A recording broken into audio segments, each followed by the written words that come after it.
ماریں گے۔ ایرانی جنرل نے حماس سربراہ کو پیغام پہنچا دیا۔ القدس فورس کے سربراہ میجر جنرل اسماعیل قعانی کا حماس سربراہ کے نام پیغام۔ شہید اسماعیل ہنیہ کے خون کا ہر حال میں بدلہ لیا جائے گا۔ آیت اللہ خامنائی کی واضح ہدایات ہیں کہ ایرانی سرزمین پر بہنے والے خون کا بدلہ لینا ہے۔ سخت انتقام سے صہیونی حکومت کا منحوس وجود ختم ہو جائے گا، جنرل قعانی کا دعویٰ۔ پیرس اولمپکس میں پاکستان کے لیے تاریخ رقم کرنے والے قومی ہیرو ارشد ندیم کو گولڈ میڈل پہنا دیا گیا۔ ارشد ندیم نے جیولن تھرو فائنل میں 92.97 میٹر تھرو کر کے نیا ریکارڈ کیا۔ قومی ہیرو نے 40 سال کے بعد پاکستان کے لیے گولڈ میڈل جیتا۔ گرینیڈا کے اینڈرسن پیٹرز کو برونز، بھارت کے نیرج چوپڑا کو سلور میڈل دیا گیا۔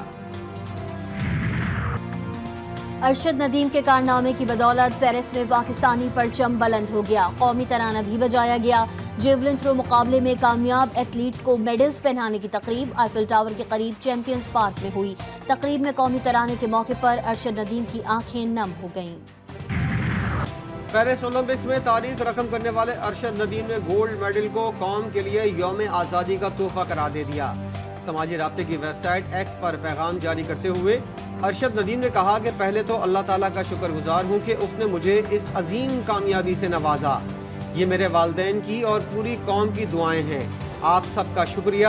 یہ گولڈ میڈل پوری قوم کے لیے یوم آزادی کا تحفہ ہے۔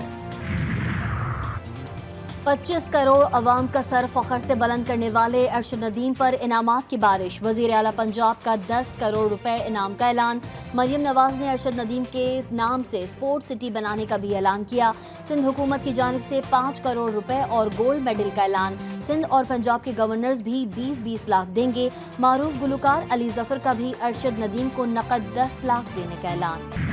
پاکستان کا جو جوڈیشری ہے وہ اتنا قابل ہے کہ وہ نہ صرف عدالت چلاتے ہیں، وہ تو جناب اسپیکر ڈیم بھی بنا سکتے ہیں۔ جب انصاف کی بات آتی ہے تو آئین اور قانون کو فیسیلیٹیٹ کرنا چاہیے، ہمارا ملک میں ایک رکاوٹ بن جاتا ہے۔ یہاں پاکستان کی سیاست میں ایک storm in A T cup کو ایک فل بلون کانسٹیٹیوشنل کرائسس میں تبدیل کیا جا رہا ہے۔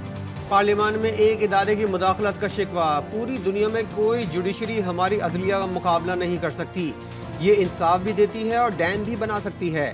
چیئرمین پیپلز پارٹی کا طنز۔ قومی اسمبلی میں اظہار خیال کرتے ہوئے بولے، اس وقت اداروں کے درمیان فاصلہ نظر آ رہا ہے۔ پی ٹی آئی کو سیٹیں ایسے دی گئی ہیں جیسے کوئی ٹافی ہو۔ ایک مری ہوئی سیاسی جماعت کو عین وقت ایسا فائدہ دیا گیا کہ پوری جماعت موبلائز ہو گئی۔ بنگلہ دیش میں حکومت کے خلاف تحریک بھی عدالتی فیصلے کی وجہ سے شروع ہوئی۔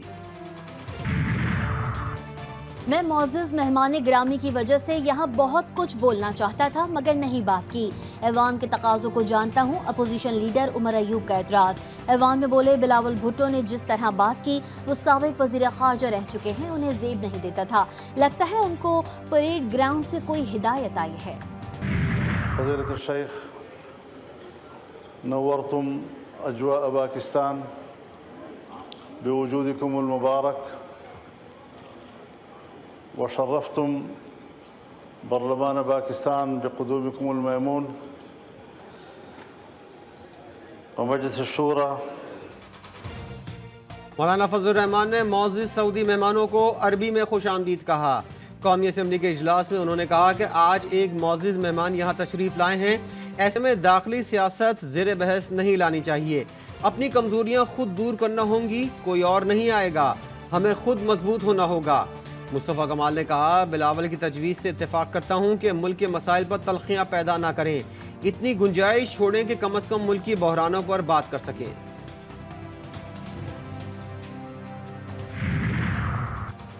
سپریم کورٹ کے فیصلے آئین اور قانون کے مطابق ہیں، عدالت عظمیٰ اپنے کیے گئے فیصلوں کو منوائے۔ چیئرمین پاکستان تحریک انصاف بیرسٹر گوہر علی خان کی پارلیمنٹ ہاؤس میں میڈیا سے گفتگو۔ بولے، سپریم کورٹ کے فیصلے کو ختم کرنے کے لیے قانون سازی کی جا رہی ہے، ہمارے 41 ممبران اسمبلی اس الیکشن ایکٹ کو چیلنج کریں گے۔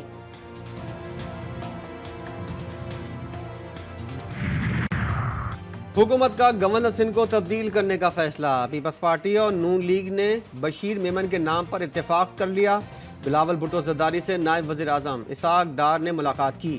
ذرائع کا کہنا ہے آئندہ چند روز میں گورنر سندھ کو تبدیل کر دیا جائے گا۔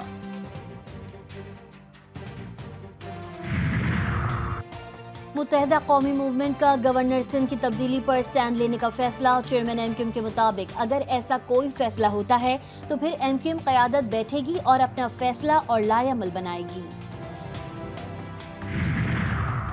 وزیراعظم کا 1000 گریجویٹس کو چین بھجوانے کا اعلان۔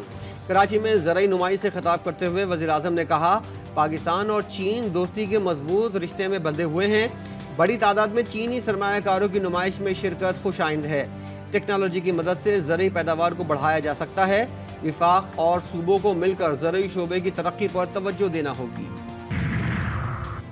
معاہدے میں بجلی کی قیمت میں کمی کی بات شامل ہے۔ وزراء نے مذاکرات میں تسلیم کیا کہ آئی پی پیز کے مسائل موجود ہیں۔ امیر جماعت اسلامی حافظ نعیم الرحمان کا راولپنڈی میں جلسے کے شرکا سے خطاب، بولے پیپلز پارٹی، نون لیگ اور پی ٹی آئی تینوں جماعتوں نے آئی پی پیز سے معاہدے کیے، ان کے مفادات جڑے ہوتے ہیں، اس لیے معاہدے کرتے ہیں، پاکستان کو آئی ایم ایف کی غلامی سے نجات دلائیں گے۔ جرنیلوں اور بیوروکریٹس نے ملک کا نظام سنبھال لیا ہے، اٹارنی جنرل کو علم ہی نہیں کہ چیزیں کیسے ہو رہی ہیں۔ چیف جسٹس قاضی فائز عیسیٰ کے مارگلہ نیشنل پارک میں کمرشل سرگرمیوں سے متعلق کیس میں ریمارکس۔ سپریم کورٹ نے مارگلہ ہلز نیشنل پارک وزارت داخلہ کو منتقل کرنے پر حکومت سے جواب مانگ لیا۔ ہاؤسنگ منصوبے پائن سٹی کی تفصیلات بھی طلب۔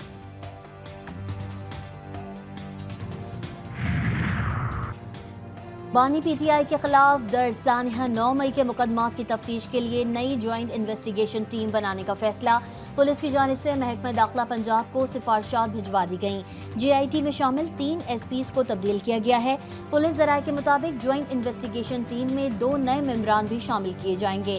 ہائی کورٹ میں اس حوالے سے درخواست بھی دائر کی جا چکی ہے۔ ضلع خیبر میں سیکیورٹی فورسز اور خوارج کے درمیان فائرنگ کا تبادلہ۔ آئی ایس پی آر کے مطابق فائرنگ کے تبادلے میں 4 خوارج جہنم واصل، بہادری سے لڑتے ہوئے 3 جوان شہید ہو گئے۔